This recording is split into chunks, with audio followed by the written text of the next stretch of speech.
नमस्कार दोस्तों, मैं अमित आपका फिर से स्वागत करता हूं मेरे चैनल अच्छी बातें आपके साथ में। आज हम जानेंगे श्रीमद् भगवद गीता के चौथे अध्याय के श्लोक संख्या 10 के बारे में।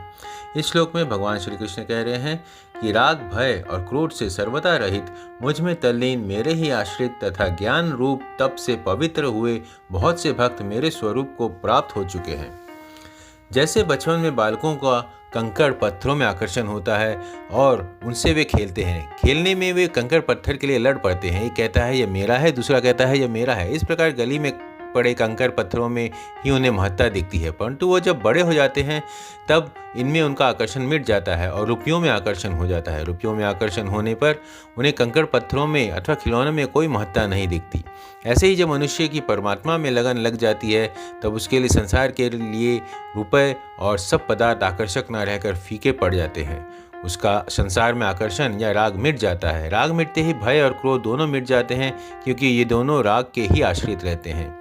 भगवान के जन्म और कर्म की दिव्यता को तत्व से जानने से मनुष्य की भगवान में प्रियता हो जाती है। प्रियता होने से भगवान की शरण हो जाते हैं और शरण होने से वह भगवानमय हो जाते हैं। संसार के पदार्थों में मनुष्य का आकर्षण और आश्रय दोनों अलग अलग होता है।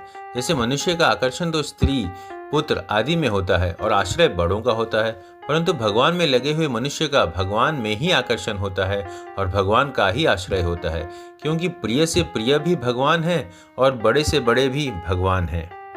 नाशवान पदार्थों को महत्व देने से, उनको अपना मानने से ही मनुष्य अपवित्र होता है, क्योंकि नाशवान पदार्थों की ममता ही मल अर्थात अपवित्रता है। भगवान के जन्म कर्म को तत्व को जानने से जब नाशवान पदार्थों का आकर्षण, उसकी ममता सर्वथा मिट जाती है, तब सब मलिनता नष्ट हो जाती है और मनुष्य परम पवित्र हो जाता है। पहले भी बहुत से भक्त ज्ञान तप से पवित्र होकर भगवान को प्राप्त हो चुके हैं। अतः साधकों को वर्तमान में ज्ञान तप से पवित्र होकर भगवान को प्राप्त कर लेना चाहिए। भगवान को प्राप्त करने में सभी स्वतंत्र हैं, कोई भी परतंत्र नहीं है। आज के लिए इतना ही। धन्यवाद। जय सिया राम।